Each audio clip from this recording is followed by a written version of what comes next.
Hey everyone, welcome back. On today's episode of Raven Knight's Nostalgic Corner, I will be discussing a forgotten film called The PageMaster. So grab your library card and let's go check out this epic tale. Let's get nostalgical, shall we?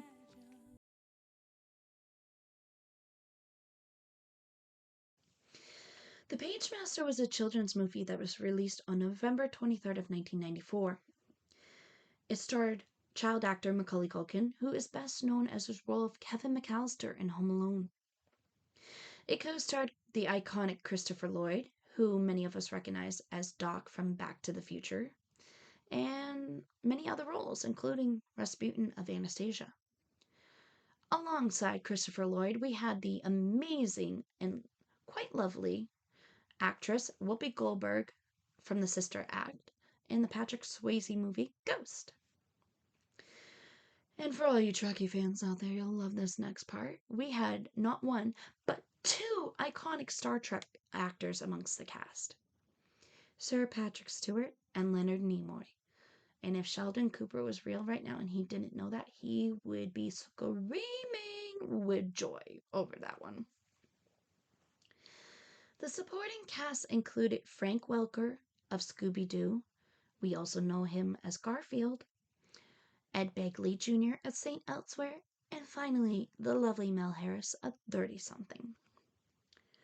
The PageMaster was produced by Hanna-Barbera Cartoons, Turner Pictures, and it was released by 20th Century Fox. The live-action segments were directed by Joe Johnson, while Pixote Hunt and Glenn Shika were in charge of directing the animation-based segments. That seems fair. The PageMaster was written for the screen by David Caskey, but it was originally adapted from a 6-page idea pitch called Library Days by Charles Pogue. It was also co-written by David Kirshner. Now, just a quick introduction here. I have a very strong opinion about Mr. Kirshner. And to be honest, none of it is positive. So I will be discussing him briefly in a bit. As I mentioned a few seconds ago, PageMaster used live action and animation based segments to create a very captivating film for its time. The idea could have been revolutionary for the movie industry, and it might have been, if PageMaster wasn't set up for failure from the get-go. But I'll get to that later. The PageMaster had received the green light for production and received a decent budget of $34 million. However, the downside to that was the movie was tainted by lack of promotion and an astronomical number of negative reviews from critics. So it only grossed back $13.7 million in the box office, which is really great, but at the same time, for all the money they put into it, that was really bad. Now, due to the unfortunate failed reception of PageMaster, as well in later on years, the failed reception of the 1997 movie Cats Don't Dance, Turner Feature Animation had faced a major setback due to these films failing. Now, the PageMaster didn't have a lot of merchandise for its time, but it did still have merch. It's just not to the level of, like, if you were to put promotional items out for a Disney film, you know what I'm saying? But it did receive the release of the movie, a Super Nintendo, a Sega Genesis, and a Game Boy game, as well as a book or two, some toys by the company Applause, a couple coloring books, and even a themed handy wrap by Saran Wrap, which for that time was a big deal. Now, before I carry on, I am going to let you know that I am going to give a really big spoiler alert for this section of my podcast. I I will be revealing the plot of this movie, and I mean the entire plot of this movie. So, if you're interested in watching it, please either X out of this podcast or skip past this part. And in a joking manner, if you choose to stick around and listen to it, I'm not responsible for ruining the movie for you. I'm just saying. Anyways, MaCauley Culkin stars as a 10-year-old named Richard Tyler, a boy that's mind is quite literally riddled with a case of worst possible outcome styled scenarios.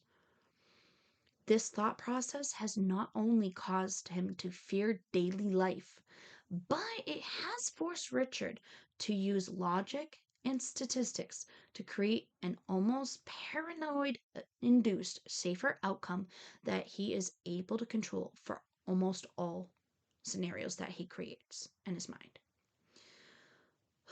That was a lot to say.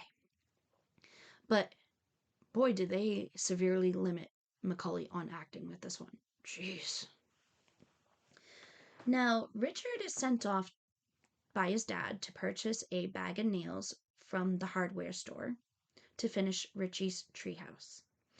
Unfortunately, Richie is lost in a severe thunderstorm and is forced to hunker down in a library until it ends. After meeting a librarian named Mr. Dewey, obtaining a library card, and searching for the library's payphone, Richie tends to slip and fall on the floor, hitting his head and knocking him out. Oof, rough day, Richard. Spoiler alert!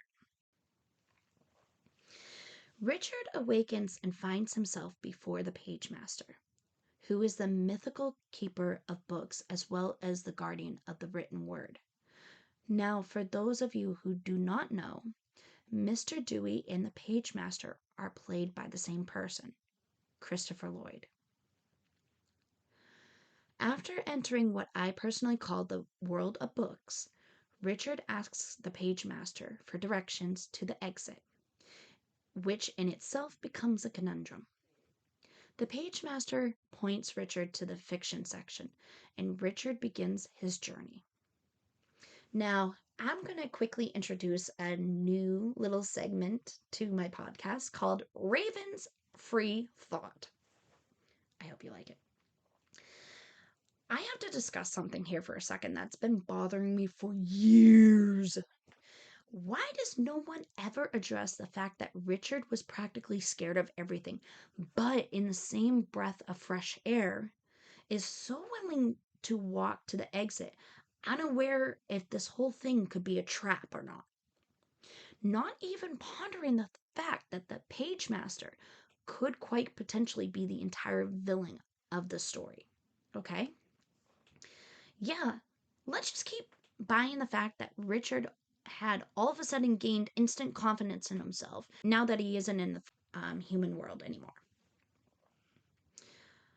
I'm sorry, but I had to say that because that's been bothering me, like I said, for years.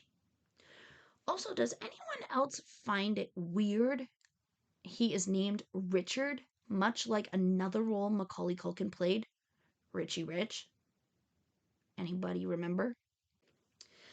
Now, throughout his journey, he meets 3 books. Adventure, who is played by Patrick Stewart, Fantasy, who is played by Whoopi Goldberg, and of course, Horror, who is played by Frank Welker. There he faces challenges like Captain Ahab and Moby, Dr. Jekyll and Mr. Hyde, and even Long John Silver. That's a lot of people to go up against, you know? Now, this is where this thing gets even more odd because as if it wasn't already a little weird to begin with. Once Richie makes it to the fantasy section, Adventure unfortunately awakens a sleeping dragon, and Richard once again is forced to defend his friends and fight for his way out of the world of books, only to have the dragon swallow him whole.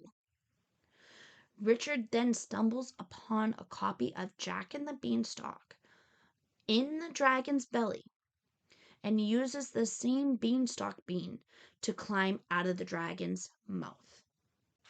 Now, upon leaving that page of the world of books behind, he continues on entering a dark room, maybe it's a cave, only to find the PageMaster awaiting him, leaving Richard furiously scorning the PageMaster by blaming him for all the traumas caused during the adventure. Well, I'm sorry, I do see Richard's point there. Who wouldn't be mad? But at the same time, Richie kinda could have said no and never gone through with it. It's not like he was forced to, at least in my personal opinion. The PageMaster ultimately revealed that this entire adventure was for Richard's personal growth by facing his fears. A cyclone begins to form, containing Long John Silver, Captain Ahab, Dr. Jekyll, and the dragon, and they were all congratulating him. The PageMaster swoops Richard and his friends into the cyclone, and Richard awakens in the real world with horror, fantasy, and adventure by his side, in their inanimate object form, leaving Mr. Dewey to allow him to check out all 3 books just this once. And when we see Richard again, he is back safely in the treehouse that he and his father built, fast asleep, with his parents checking on him, and a blanket being placed on his back. And on to everybody's favorite segment of the RNNC podcast channel, the legal issues, brought to you by RNNC, where it wouldn't be a traditional RNNC podcast without talking about all the horrors, drama, and legal issues behind all things nostalgical. Yay! In case you couldn't tell, that was completely sarcasm. Anyways, before I record this, I want to be fair and an open book with you all, pun intended, by being honest about something. In order to talk about the legal issues, I have to metaphorically put the spotlight on the villain behind all the issues of this movie. I am horribly uncomfortable doing that because it goes against everything I believe in as a human being. But because I don't want to leave you guys hanging without knowing the dark side of this, I'm going to completely talk about it anyway. Just letting you know if I kind of start sounding like I'm drearing on, that's why. All right? So, y'all remember me mentioning David Kirshner early on. Here's where I'm going to elaborate on him for a few. David Kirshner, who was a writer and producer for the PageMaster, caused a lot of struggle for this movie, and I mean a lot of struggle for this movie. He had almost successfully discredited the original writers of the PageMaster, causing him to take 100% of the credit for himself. However, he was caught by the Writers Guild of America, better known as the WGA. Many of you may recognize that from the WGA protest about a year ago, involving the movie's end credits. Now, Kirshner intentionally left David Caskey out of the credits entirely, and David Caskey was the original writer. David Kirshner presented his argument by declaring that since a majority of the movie is animation over being mostly live action, the WGA did not have any jurisdiction to make judgments of what the credits contained. The problem is, because they used live action, they kind of did. Kirshner was also reminded that all potential credits are to be submitted months in advance to the WGA for approval before any release of promotional items, which includes but is not limited to posters, movie trailers, Releases of the film, novelizations, any form of official soundtrack, or anything that those credits could appear on. It makes sense, right? What a nice little fun fact. Now, since David Caskey had a contract with the WGA for writing the PageMaster, as well as previous live action works for Disney from about 1985 to 1994, including the PageMaster, the WGA did get involved. And after a long investigation and many interviews, it was revealed that David Caskey was indeed the original and only official writer, and David Kirshner was in the wrong. After Fox had threatened to back out of their arbitration and release a film without the WGA approved credits, a settlement was made.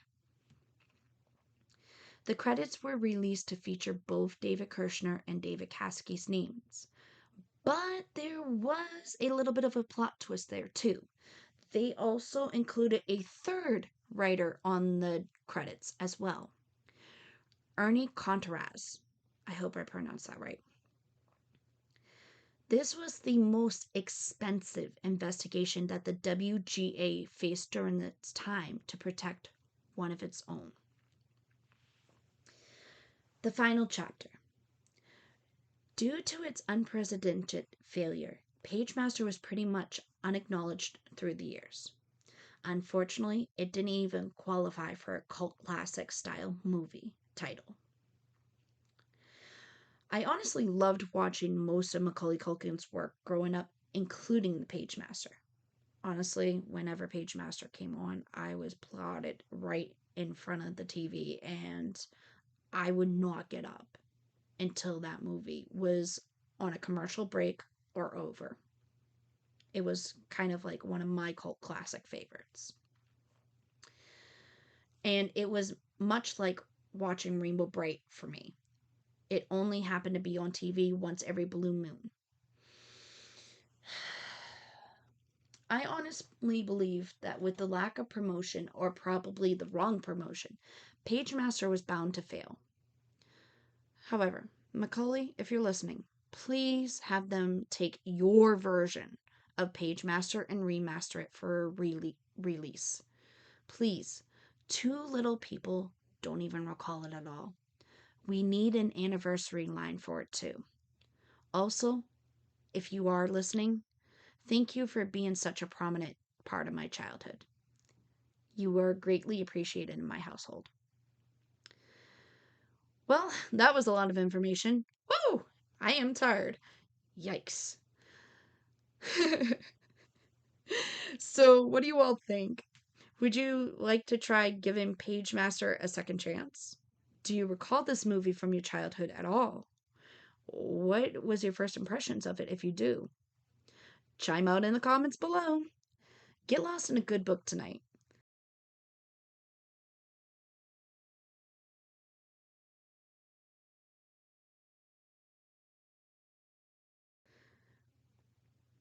Do you like my podcasts? Then please do me a solid. Smash that bell button and click all notifications. It really helps for all of you to see my podcast posts, as well as it shows your support from me. If you have any suggestions for a future podcast, drop them below. Until next time, bye!